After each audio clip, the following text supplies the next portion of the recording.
There is a big clump of good skill players in this upcoming 2023 NFL draft, but one of them stands out above the others, and that is Texas running back Bijan Robinson. In this video, I go through an in-depth scouting report on him and tell you guys why I see shades of Saquon Barkley in his game. Well, hi guys, I'm Chase Keller, and welcome to Chase Keller Journalism.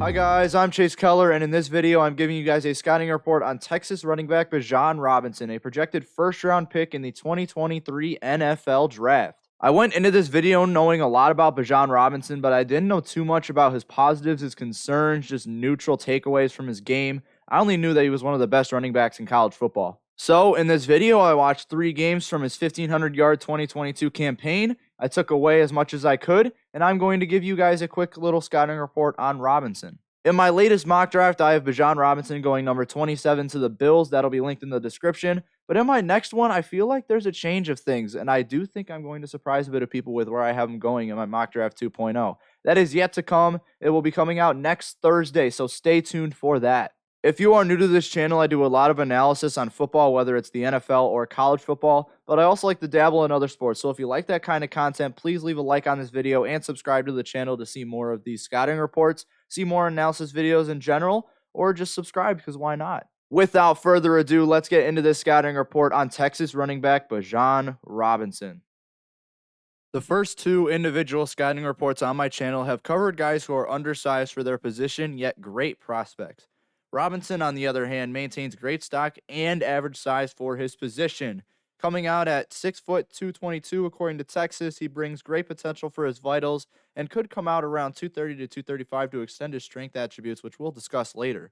Robinson was the number 1 running back in the high school class of 2020, and he's already put on more than 20 pounds since enrolling in Texas. He was also the 15th best recruit and second in Arizona, only behind Keely Ringo, who is another projected first-round pick in this draft. Robinson smashed it from day one, pushing for 703 rushing yards on only 86 rushes and 4 touchdowns, along with tallying 200 receiving yards and 2 touchdowns.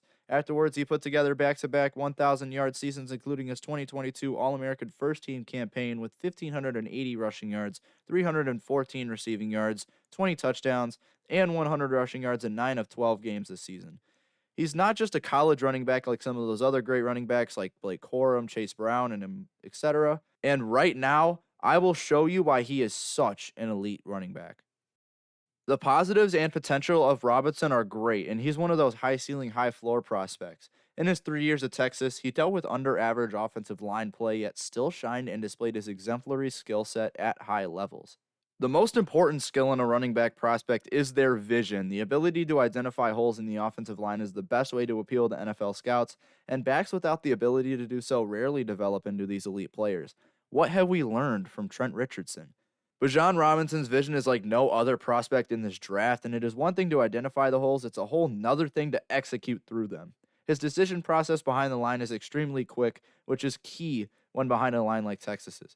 He wastes no time identifying any potential holes, getting to the line of scrimmage, and executing through them, which is great for the NFL, as heavy blitzing offenses are going to utilize their linebackers to wait for holes to generate and close them immediately. With Robinson identifying them before they open, he prevents this practice efficiently. On this play, Kansas State is running a 3-3-5 where the right outside linebacker comes in and blitzes. That top safety is going to come in and play a zone, and that bottom DB is going to blitz as well. This is going to be a run play, and it seems like Kansas State kind of got that idea, but Robinson is still going to make it through the hole primarily due to number 0's lead block, but nonetheless, he is going to use his great vision. He's going to get a touchdown right here.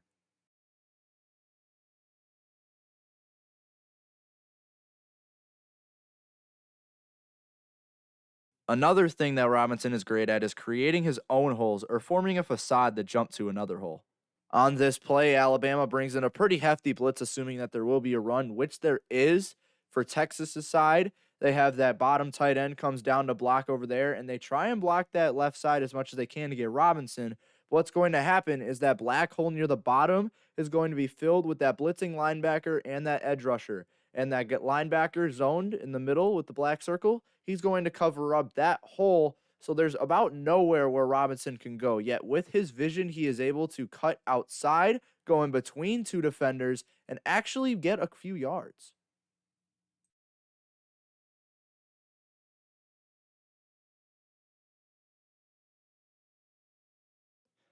I'm not disregarding other traits, but you can be 5 foot 120 and be great if you have elite vision. But extending past the vision, running backs then have to execute using their extended skill set. Robinson extends well past the vision as his quickness and explosiveness helps him get beyond the line of scrimmage. Robinson has the explosiveness of a 5'9 gadget player, which surprises me as he still contains the ability to play as a 3 down back. Throughout the 3 games that I watched, I noticed so many plays where Robinson resorted to his quickness to get out of sticky situations, and most of the time it worked. Even in crowded areas where the hole collapses and there's minimal area for movement, he's still found a way to utilize his quickness. This play against Alabama is pretty self-explanatory. All 5 of those defensive linemen are going to rush the quarterback. Those 2 linebackers are playing zone, as you see by the yellow circles. For Texas side, though, they have a wide receiver motioning inside, and they are going to hand the ball off to Bijan. That 4th defensive lineman towards the left, he is going to blow up this play real quick. Bijan is going to get off it due to his quickness, and he is going to accelerate to get a couple of yards.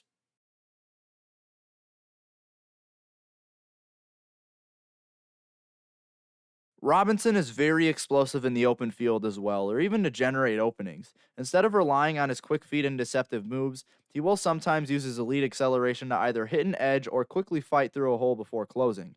In some cases, I even noticed Robinson slightly falling off balance and still fighting for large plays, maybe too quick and explosive for his own good. Even on the goal line, Robinson prefers explosiveness over power, as shown in this play.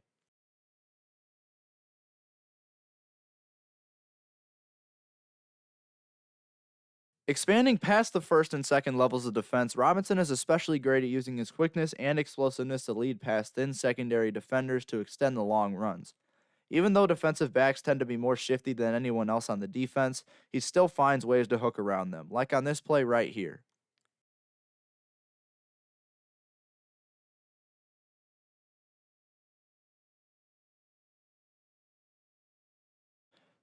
Robinson identifies holes, executes through them, and uses a wide skill set to expand past the line. It's not all talent, as Robinson is also very smart and constantly makes efficient decisions. Actually, his decision making is what predominantly helps his yards per carry expand.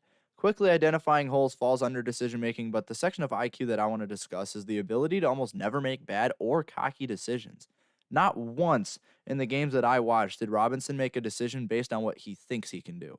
Every decision, especially behind the line, either was made from what he can do or what is best to get maximum yardage. Robinson also uses a lot of deception in his craft. Of course, you have the basic juke moves and spin moves as such, but you can't tell already. Robinson continues past the baseline and levels up. In this case, Robinson's eyes deceive defenders into believing a run is imminent, so typically fooling a defender or two in the process. Of course, sacrificing his body for the team. Do you remember that DK Metcalf deception play? Goes to DK.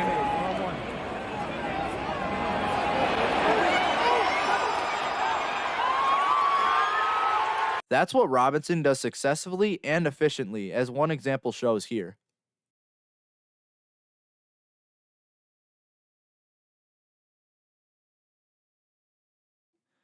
Robinson being a dual threat back or adding on an attribute of receiving to his craft basically protects his position as the best running back in this draft class. I just told you all of his rushing traits. Now, add that together with productive route running and soft hands, and you have an elite running back prospect. In the Texas offense, Robinson saw a variety of roles and a variety of formations, some including 5 wide, I formation, split back formations, and basically every lineup. He was productive and did his job. Film I watched, I noticed a lot of production and creativity throughout the playbook to get Robinson involved in the receiving game, and with the productivity he had, I'm expecting whichever NFL team that drafts him to incorporate him in all aspects of the offense. Iowa State does something a little interesting here on defense. They have the outside linebackers go in and blitz, and these guys who are seemingly in zone, they all end up playing man. What happens here? The arrow up at the top is wrong. The red streak is Bijan Robinson. He is going to run a skinny post towards that safety. As soon as he gets somewhat close to that safety, he runs his break inside. He gets open. He makes a fantastic catch and holds on to that ball with the hit.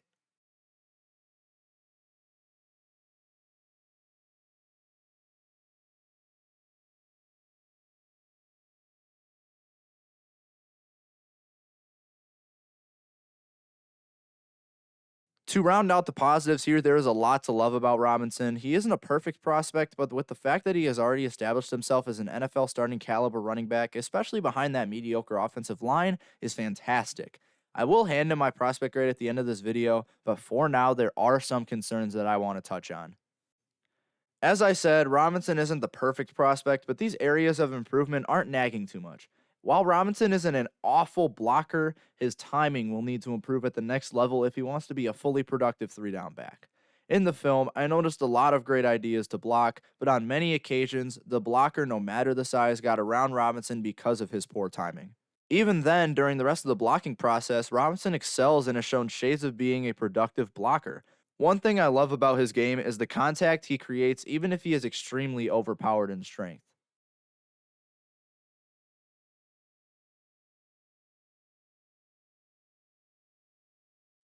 Another minor concern that I have with Robinson is his inconsistencies in breaking the first tackle. Now, I understand that he averaged 6.1 yards per carry, which is very impressive already, but I was expecting to see less of those sparked on large runs and instead see more consistency. Of course, there are a lot of NFL running backs whose statistics rely on large rushes, but Robinson will have to evolve into a consistent running back to stay as a starting back in the NFL. Just like Bryce Young, Robinson is not an A plus prospect, but is easily an A. I have no doubts about Robinson excelling in the NFL, but he does have a couple issues that he will need to fix, and those issues is what makes him not an A plus prospect. There is no concern with size or vision, quickness, speed, explosiveness, strength, deception, IQ, the list goes on, but those minor inconveniences is what makes him an A prospect.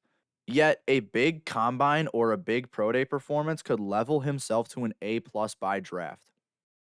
Thank you guys so much for watching this video. I hope you enjoyed this scouting report on Bijan Robinson. And if you did, leave a like on this video, subscribe to the channel, comment down below your opinions on Robinson. And if you're interested, I have my link tree in my description where I have things like my website and my other social media accounts if you guys are interested. Once again, I'm Chase Keller from Chase Keller Journalism. And thank you guys for choosing this channel as your source of sports coverage. I'll see you guys in the next one.